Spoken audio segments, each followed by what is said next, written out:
What's up everyone, it's Dakota and welcome back to another Pioneer video. And if you've been around my channel for a while, you know that I'm a person that likes to have fun when they're playing Magic, and I also am a pretty competitive person at heart. So it's like, for me, trying to find the balance to kind of keep myself focused and to keep myself like going in terms of wanting to accomplish the goals that I want to accomplish, while, you know, being able to figure out what's good in the metagame, but then also a deck that can be a lot of fun. And I guess, to be fair, there's a lot of decks in Pioneer that look like they're a lot of fun to play, really satisfying to play, as like another kind of metric that I try to follow. And Quintorius combo is a deck that I've played a few games with, and it kind of checks all those boxes for me as a deck that, you know, I think can find success in the metagame. It's definitely not a tier 1 deck by any stretch of the imagination, but I think it's in a pretty good position given what the metagame that we have. I mean, this deck even won, I believe won, or it got second place on one of like the Explorer Championships, which Explorer on Arena I don't think is really that far from Pioneer in paper.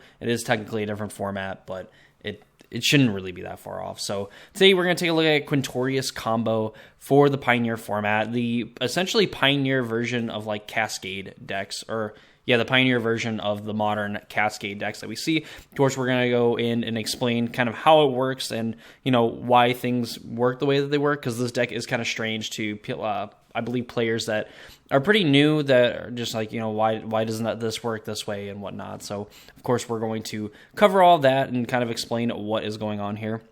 But before we do that, of course, if you're not already subscribed to the channel and you want to see more Pioneer and modern content and other longer form videos, please consider subscribing to the channel and ring the notification bell so you know when videos get posted. It's a free, easy way to support me and my content as we try to get to 1,000 subs. We are on the fast track for it. Actually, honestly, a lot faster and getting there than I thought we would be. So, I mean, y'all are just crushing it. Thank you for all the support that I've gotten over the last few months. I really do appreciate it. And yeah, let's get into the deck. So, Quintorius combo references the card Quintorius Con from the Lost Caverns of Ixalan set. Is a 5-mana Planeswalker, a red and white and 3, for a 4 loyalty Planeswalker. So whenever you cast a spell from exile, Quintorius Con deals 2 damage to each opponent and you gain 2 life. So that's its static ability. So +1, you make a 3/2 red-white spirit creature token, whatever. The thing that we're focused on is the -3, which is Discover 4. Now, Discover is a mechanic where it's kind of the fixed version of Cascade, where the Cascade mechanic would say that you exile cards from the top of your library until you exile a spell that had a converted mana cost less than the spell that you cast, and then you would get to cast it without paying its mana cost. And if you didn't, essentially all those cards that you exiled plus the spell that you found will go to the bottom of your library in a random order. With Quintorius Con and the Discover mechanic, Discover means that you can do the same thing, but instead that card goes into your hand and you do cast it from exile, and if you don't cast it, it goes to your hand. So with Discover 4, that's kind of the goal that we're looking for, is that we want to build our deck so that we find a very specific card that, you know, we're always going to hit with Quintorius Con no matter what. And this deck goes for things like Spark Double and Clever Impersonator, which are both cards that copy, you know, in this case for Spark Double, copies a creature or a planeswalker you control, enters with an additional +1/+1 counter if it's a creature, enters with an additional loyalty if it's a planeswalker, and isn't legendary. So with Spark Double is like the ideal one that you hit with Quintorius Con. So you want to play Quintorius, a -3, you Discover 4, you're going to hit either a Spark Double or a Clever Impersonator. If you hit Clever Impersonator, it's a little rough because it doesn't make it non-legendary, so you will have to choose the Clever Impersonator Quintorius over the original Quintorius. But ideally, you hit all your Spark Doubles, so you exile till you hit a Spark Double, you trigger Quintorius Con to deal 2 damage to each opponent, and you gain 2 life. Spark Double comes in, makes a copy of Quintorius Con. You end up having a now 5 loyalty Planeswalker, you minus again. Do it all over again. You find another Spark Double, Clever Impersonator, whatever, and you progressively deal more and more damage to your opponent until they eventually lose the game. It gets a little bit more complicated against things like Amalia, because if they go off, they can end up gaining a ton of life. So you're not going to be able to like cast like your whole, all of your clones to end up killing your opponent if they go off with an Amalia. But this does have a backup plan where you can go trumpeting Carnosaur, which is either going to find Quintorius Con, which is then going to find these guys here, to which then you can kind of like alternate between these and end up dealing a ton of damage, and then creating a board full of Carnosaurs, which ends up dealing a lot of damage, like having 7 copies of Trumpeting Carnosaur, whatever it is, 7 times 7, that's 49. Like 49 damage a turn is pretty big. It also works out very well as like a way to be like removal in the deck while also being like a combo piece, which is kind of a key feature and a key point for a lot of decks that try to like abuse the Discover mechanic and the Cascade mechanic, is finding cards that are, pretty expensive. We see it in like Living End in Modern, where we have cards that cycle that end up, you pay an amount of mana or sometimes life, discard it, you draw a card. Other times you're able to kind of like manipulate your deck a little bit with like Waker Waves. You can discard it, look at 2 cards, put one in the graveyard, put one in your hand, things like that. So Carnosaur gets to kind of do the same thing, where it's 6 total mana value, and you're never going to hit it off of Quintorius Con, and you're never going to hit Trumpeting Carnosaur off of itself, which this deck would probably be okay with it for the most part if it could actually hit Trumpeting Carnosaur, even though it would be a little awkward with things like Spinewood's Armadillo and Greater Tanuki. But, this has 3 mana. You can deal 3 damage to target creature, a Planeswalker, Beanstalk Giant, and Beanstalk Giant in particular. Allows you to search for a basic land, put it on the battlefield, and shuffle for 3 mana, but its converted mana cost is 7, so you're never going to hit it off of your Trumpeting Carnosaur or your Quintorius Con. Spinewood's Armadillo, Greater Tanuki, I guess Tanuki as well. 3 mana, you can discard it, search your library for a basic land, put it on the battlefield tapped. Spinewood's Armadillo allows you to search for a basic or a desert, and you put it into your hand and then shuffle, and then you end up gaining 3 life. So this is kind of a way that you can, end up having the ability to play like a Spinewood's Armadillo, like if it comes down to that. I mean, like a lot of these threats are pretty big. I mean, 6 mana, 6/5 trample, 6 mana, 7/7 ward 3 is pretty hard to deal with, plus reach. Beanstalk Giant just being a star for the number of lands you control. These things get pretty big, so even if your main game plan of Quintorius Con into a bunch of clones, or Trumpeting Carnosaur into a bunch of clones, into Quintorius Con, what have you, is definitely the main game plan, but you definitely have some pretty big creatures as well. You have cards like Bedazzle, which technically have a total mana value of 8. So you kind of have a removal spell in Bedeck where you can give a creature +3/-3 until end of turn, and then Bedazzle, you can destroy a non-basic land and deals 2 damage to target opponent or Planeswalker. So just a card that really you're probably using it for the Bedeck part of it, but the Bedazzle part could technically come up in certain situations.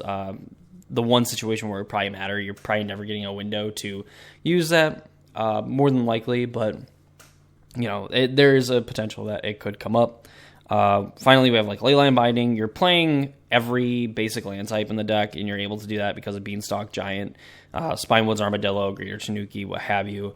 So you are able to play like Leyline Binding and get it for 1 mana. Even playing it for 2, is not that bad, given the fact that it has flash and kind of the effect that it brings to the table. Mana base, you're playing 27 lands.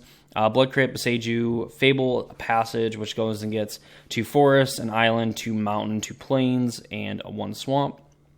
You have 4 Stomping Grounds, you have 1 Steam Vents, 2 Sacred Foundry, a Raffine's Tower, Overgrown Tomb, 4 Ketria Triomes, 3 Inditha Triomes, which is obviously more important to have like the green, because you have so many of these cards like Greater Tanuki, Spinewood's Armadillo, Beanstalk Giant to help kind of fix your mana, so you're able to cast like Quintorius Cons and potentially other clones and things like that if you end up drawing them.